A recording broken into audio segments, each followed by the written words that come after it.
So, we all thought the big reveal of Fallout 3 was that the Enclave's president, John Henry Eden, was a robot. But what if I told you it wasn't? What if I told you that the only word we have that Eden is a sentient computer is his word? And what if his words were programmed by Dr. Madison Lee? Now, you may be rolling your eyes at this a bit, but who was there when your mother, quote, accidentally, end quote, died during childbirth in the year 2258? Dr. Lee was there.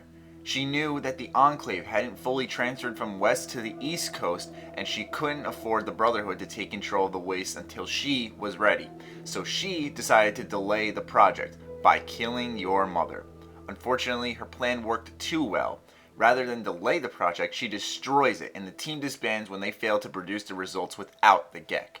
Now fast forward 19 years, Dr. Lee maintained deep cover as a hydroponics expert in Rivet City, ousting Pinkerton and taking his seat on the council. She has moved on from Project Purity and is looking for another way to announce the Enclave when your father and you arrive. Not wanting interference, she sent both of you to the Jefferson Memorial, a location overrun with super mutants.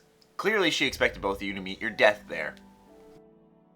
It isn't until you return with your father that she realizes that Project Purity may become a reality with the GECK. And that is how, when you are trapped in the sewer, the Enclave knew just to show up at the right time. They seize control of the facility, and Dr. Lee uses this as an opportunity to waltz right into the middle of her greatest threat's base, the Citadel. She was able to learn the location of the GECK and had Colonel Autumn intercept you at just the right time. From here, Dr. Lee hoped to take control of the Capital Wasteland, and she might have too, were it not for Colonel Autumn's betrayal. Once he mutinied, Dr. Lee was furious, but she had an advantage over him. She knew how to activate a nearly invincible giant patriotic robot.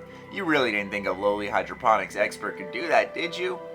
Once her revenge was complete, though, she knew that her chance for the Capital Wasteland had passed. So, she traveled north, for she had heard of a place known as the Institute that might let her rise to power.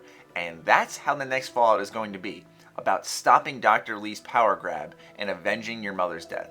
Now, this is all just from a Reddit post that I read, but I thought it was some great food for thought, and I'd love to know what you guys think about this crazy plot twist on Fallout 3 in the comments down below. All credit goes to the Reddit user. His post will be in the description, so if you want to look at that and see what other people's thoughts are on it, by all means do so. I hope you guys enjoyed. Stay sexy, stay active. I love you all. Peace.